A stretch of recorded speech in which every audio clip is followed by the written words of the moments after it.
Everyone, तो कैसे आप सब। उम्मीद है कि आप से एकदम बेहतरीन होंगे। आप लोग का पढ़ाई भी एकदम बेहतरीन तरीक़े से कर रहे होंगे, क्योंकि आपके एग्ज़ाम का काफ़ी नज़दीक आ गया। आपके एग्ज़ाम मात्र 20-19 से लेकर आपको 26 के बीच आपको सेंटर एग्ज़ाम होगा। उसके बाद आप लोगों को प्रैक्टिकल का एग्ज़ाम होगा। उसके बाद आप लोगों का फाइनल एग्ज़ाम फरवरी में होगा। 1 तारीख से आप लोग का फाइनल एग्ज़ाम भी स्टार्ट हो जाएगा। तो आप लोग को ज़्यादा समय नहीं, आप लोग के पास 80 से 90 दिन का समय बच गया। उसी में आप लोग को बढ़िया से बढ़िया तैयारी करना है और प्रत्येक सब्जेक्ट पर आप लोग को पकड़ मजबूत होनी चाहिए। हिंदी हो, चाहे इंग्लिश हो, चाहे मैथ, फिजिक्स, केमिस्ट्री, बायोलॉजी, कोई भी सब्जेक्ट हो, आप लोगों को पकड़ मजबूत होना चाहिए। तो आज हम फाइनली क्लास 12 के हिंदी चैप्टर 1 से चैप्टर 5 तक में जितने भी है ऑब्जेक्टिव क्वेश्चन है उसको आप लोगों को कवर करवाएंगे। तो चलिए, पहला वीडियो स्टार्ट करने से पहले रिक्वेस्ट है, अगर आप लोग चैनल पर नए हो तो चैनल को सब्सक्राइब करके अपने दोस्त के पास भी चैनल को शेयर कर दीजिए। तो पहला क्वेश्चन है, बालकृष्ण भट्ट किस युग के रचनाकार है? बालकृष्ण भट्ट किस युग के रचनाकार है? तो भारतीय हिंदी युग के। ऑप्शन नंबर ए राइट हो जाएगा। बालकृष्ण भट्ट किस युग के रचनाकार थे? तो भारतीय हिंदी युग के थे।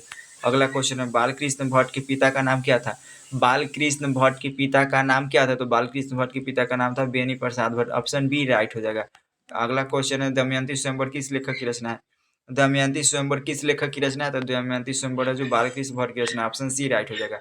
और अगला क्वेश्चन है, बातचीत शीर्षक निबंध के निबंधकार है। बातचीत शीर्षक निबंध के निबंधकार कौन है? तो Balkrishna Bhatt. Option B right हो जाएगा।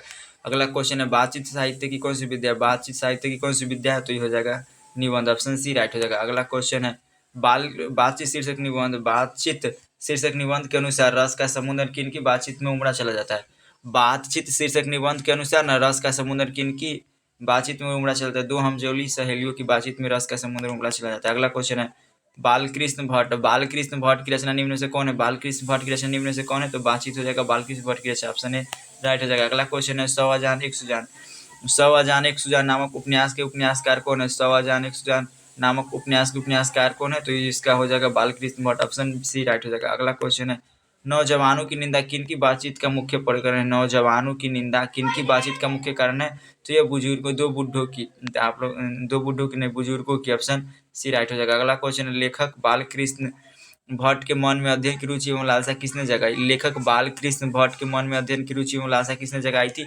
तो उनके माता ने। ऑप्शन नंबर सी राइट हो जाएगा। अगला क्वेश्चन है,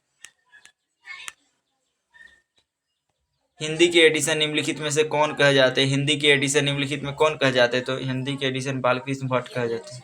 अगला 10 नंबर क्वेश्चन है, 10 नंबर क्वेश्चन है, लेखक बालकृष्ण भट्ट के मन में अध्ययन की रुचि एवं लालसा किसने जगाई? लेखक बालकृष्ण भट्ट के मन में अध्ययन की रुचि एवं लालसा किसने जगाई थी? तो उसके माता ने। ऑप्शन सी राइट हो जाएगा। और अगला क्वेश्चन है, हिंदी के एडिशन निम्नलिखित में कौन कहे जाते हैं? तो हिंदी के एडिशन में बालकृष्ण भट्ट कहे जाते हैं। ऑप्शन ए राइट हो जाएगा। अगला क्वेश्चन है, बातचीत के जरिए भाप बनकर क्या बाहर निकल जाता है? तो बातचीत के जरिए भाप बनकर बाहर क्या निकल जाता है? तो मवाद या धुआं होता है जो बातचीत के जरिए भाप बनकर बाहर निकल जाता है।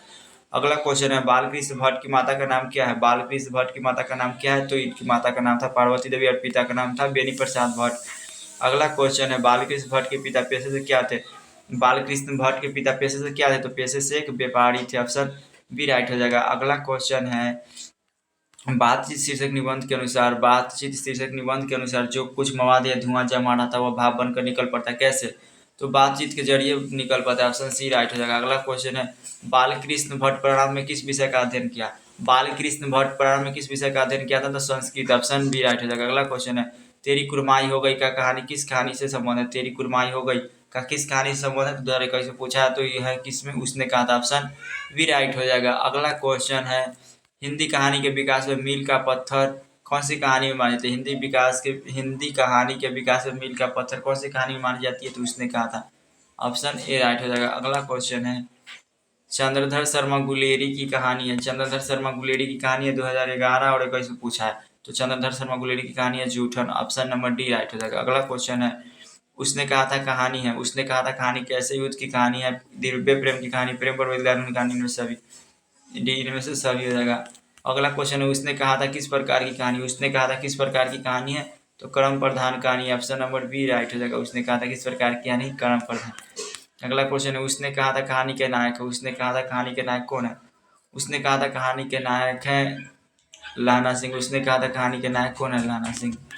अगला क्वेश्चन है, उसने कहा था कहानी के कहानीकार, उसने कहा था कहानी के कहानीकार कौन है? उसने कहा था कहानी के कहानीकार Chandradhar Sharma Guleri. Option number D right हो जाएगा। अगला क्वेश्चन है लहना सिंह किस कहानी की पात्र है? लहना सिंह किस कहानी का पात्र है? लहना सिंह उसने कहा था कहानी का पात्र, ऑप्शन ए राइट हो जाएगा। अगला क्वेश्चन है चंद्रधर शर्मा गुलेरी, चंद्रधर शर्मा गुलेरी किसके अभिभावक बनकर मेवाड़ अजमेर में आ गए? चंद्रधर शर्मा गुलेरी किसके अभिभावक बनकर मेवाड़ अजमेर में आ गए? खेतरी के नवालिक राजा जयसिंह के, खेतरी के नवालिक राजा जयसिंह के। अगला क्वेश्चन है उसने कहा था शीर्षक कहानी, उसने कहा था शीर्षक कहानी में किसने कहा कि उद्यमी उठ सिगरी में कोले डाल, किसने कहा था? तो ये कहा था सूबेदार Hazara Singh, option B right हो जाएगा। और अगला क्वेश्चन है सूबेदारनी किस कहानी की पात्र है? सूबेदारनी किस कहानी की पात्र है? तो सूबेदारनी उसने कहानी के पात्र है। अगर आप लोग को आंसर याद हो तो आप लोग नीचे कमेंट करते जाइएगा। अगला क्वेश्चन है बजीरा सिंह किस कहानी का पात्र है? बजीरा सिंह उसने कहा था कहानी का पात्र है। अगला क्वेश्चन है निमोनिया से मरने वाले को मुरब्बे नहीं मिला करती है, उक्ति किस शीर्षक पाठ से उसने कहा था? ऑप्शन नंबर ए राइट हो जाएगा। अगला क्वेश्चन है देखते नहीं ये रेशम से कढ़ा हुआ सालू, अगला क्वेश्चन है देखते नहीं ये रेशम से कढ़ा हुआ सालू या पंक्ति किस शीर्षक पाठ की कहानी है? तो यह उसने कहा था, ऑप्शन सी राइट हो जाएगा। अगला क्वेश्चन है उसने कहा था कहानी में किस शहर का चित्रण है? उसने कहा था कहानी में किस शहर का चित्रण है? तो उसने कहा था कहानी में ना अमृतसर शहर का चित्रण है, ऑप्शन ए राइट हो जाएगा। अगला क्वेश्चन है गुलेड़ जी ने कुल कितनी कहानी लिखी थी? गुलेड़ जी ने कुल कितनी कहानियां लिखी थी? गुलेड़ जी ने केवल 3 ही कहानी लिखी थी, ऑप्शन सी हो जाएगा। अगला क्वेश्चन है लहना सिंह कितने वर्ष का था? लहना सिंह कितने वर्ष का था? तो लहना सिंह 10 वर्ष का था, 10 वर्ष, ऑप्शन नंबर बी राइट हो जाएगा, 10 वर्ष का था। अगला क्वेश्चन है लड़की कितने वर्ष की थी?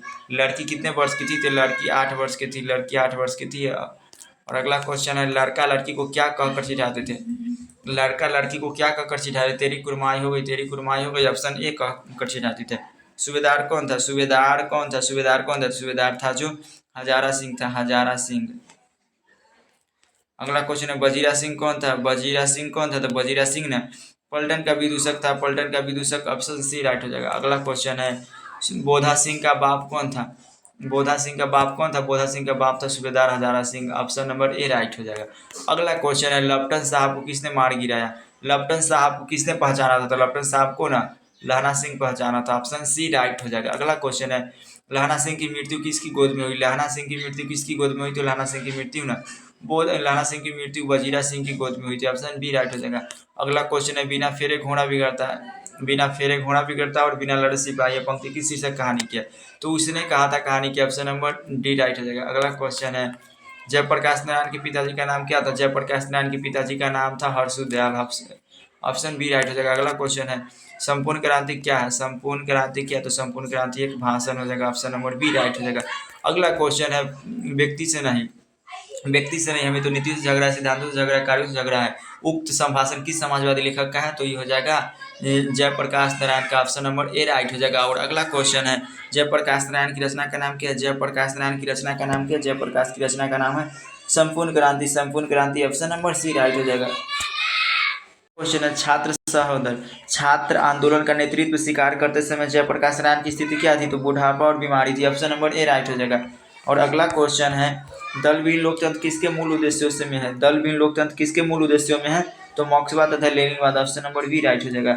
और अगला क्वेश्चन है जयप्रकाश नारायण के बचपन का नाम क्या था? जयप्रकाश नारायण के बचपन का नाम क्या था? जयप्रकाश के बचपन का नाम था Baul, option number C right हो जाएगा। अगला क्वेश्चन है किसने कहा था अभी न जाने, किसने कहा था अभी न जाने कितने मीलों इस देश की जनता को जाना? कौन कहा था?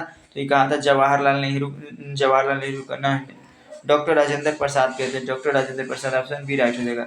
अगला क्वेश्चन है अर्धनारीश्वर शीर्षक पाठ में, अर्धनारीश्वर शीर्षक पाठ में कौन वृद्ध बन गया और नारी को उसने कली मान लिया था? कौन? तो युवती, युवती था जो, ऑप्शन बी राइट हो जाएगा। अगला क्वेश्चन है नारी तो हम हूँ करी तब न किया विचार, जब ना जानी तब परिहारी, नारी महाविकार, यह उक्ति किस शीर्षक पाठ से? तो Ardhanarishwar, option number A right हो जाएगा, ऑप्शन ए। अगला क्वेश्चन है किसे लोकनायक के रूप में जाना जाता है? किसे लोकनायक से नाम से जाना जाता है? तो जयप्रकाश नारायण को लोकनायक के रूप में जाना जाता है, ऑप्शन बी राइट हो जाएगा। अगला क्वेश्चन है जयप्रकाश नारायण की पत्नी का नाम क्या था? जयप्रकाश नारायण की पत्नी का नाम क्या था? Prabhavati Devi, option C right हो जाएगा। और अगला क्वेश्चन है 54 नंबर क्वेश्चन है Jayaprakash reconstruction of Indian polity किसकी रचना है? तो हो जाएगा जयप्रकाश नारायण का, ऑप्शन नंबर डी राइट हो जाएगा। अगला क्वेश्चन है जयप्रकाश नारायण को भारत की जनता किस नाम से याद करती है? जयप्रकाश नारायण को भारत की जनता किस नाम से याद करती है? तो लोकनायक, ऑप्शन नंबर सी राइट हो जाएगा। अगला क्वेश्चन है अर्धनारीश्वर शीर्षक पाठ के लेखक कौन है? अर्धनारीश्वर शीर्षक पाठ के लेखक Ramdhari Singh Dinkar. Option number C right हो जाएगा। अगला क्वेश्चन है अर्धनारीश्वर कल्पित रूप है। अर्धनारीश्वर कल्पित रूप है तो किसका हो जाएगा? शंकर और पार्वती का। ऑप्शन नंबर बी राइट हो जाएगा। और अगला क्वेश्चन है 58 नंबर क्वेश्चन, अर्धनारीश्वर शीर्षक पाठ की हिंदी साहित्य की कौन सी विद्या? तो अर्धनारीश्वर नवयुग निबंध। ऑप्शन नंबर बी राइट हो जाएगा। और अगला क्वेश्चन है रामधारी सिंह दिनकर।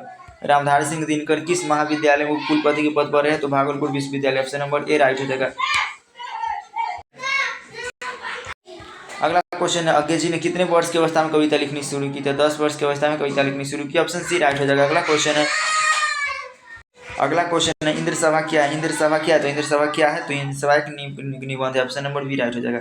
अगला क्वेश्चन है रोज कहानी भारतीय समाज के किस वर्ग को दिखाता है? रोज कहानी भारतीय समाज के किस वर्ग को दिखाता है? तो मध्यम वर्गीय। ऑप्शन नंबर सी राइट हो जाएगा। अगला क्वेश्चन है लेखक मालती से कितने वर्ष बाद मिलने आता है? तो 4 वर्ष बाद। 4 वर्ष बाद। ऑप्शन नंबर ए राइट हो जाएगा। अगला क्वेश्चन है महेश्वर पेशे से क्या था? महेश्वर पेशे से क्या था? तो महेश्वर पेशे से ना कोई डॉक्टर था, doctor. Option number A right हो जाएगा। अगला क्वेश्चन रोज शीर्षक किस शीर्षक का बदला हुआ रूप है? तो ग्रेगरीन। ऑप्शन नंबर ए राइट हो जाएगा। अगला क्वेश्चन है रोज कहानी में किस बीमारी को बताया गया है? तो ग्रेगरीन को बताया गया। ऑप्शन नंबर डी राइट हो जाएगा। अगला क्वेश्चन है महेश्वर प्रातः काल कितने बजे डिफरेंस चला? तो 7 बजे चला जाता है। ऑप्शन नंबर सी राइट हो जाएगा। अगला क्वेश्चन है जयप्रकाश नारायण को किसका दलाल कहा गया? जयप्रकाश नारायण को अमेरिका का दलाल का। Option number D. क्वेश्चन है जयप्रकाश नारायण के स्वास्थ्य निगरानी पर रखने वाले डॉक्टर का नाम क्या था? डॉक्टर रहमान था। ऑप्शन नंबर ए राइट हो जाएगा। अगला क्वेश्चन है आम कहाँ रखा था? आम कहाँ रखा था? तो आम टेबल पर रखा था। ऑप्शन नंबर सी राइट हो जाएगा। तो आज के लिए इतना ही। कितना क्वेश्चन बताया? 70 क्वेश्चन बताया। आप लोग 70 में कितना क्वेश्चन सही के नीचे कमेंट करके बताइएगा। तो चलिए हम मिलते हैं इसके फिजिक्स के क्लास में। कितना 70 क्वेश्चन बता दिया आप लोग। 70 में कितना सही हुआ आप लोग नीचे कमेंट करिएगा। और मिलते हैं फिजिक्स का 70 क्वेश्चन। किसका? फिजिक्स का 70, केमिस्ट्री का 70 आज करा देंगे। तो आप लोग मिलते हैं आप लोगों से कितना 11 बजे मिलेंगे। चलिए अब फाइनली आप लोगों से 11 बजे मिलेंगे। आप लोग 11 बजे जुटना ना भूलिएगा। तो चलिए आज के लिए इतना काफ़ी है। मिलते हैं।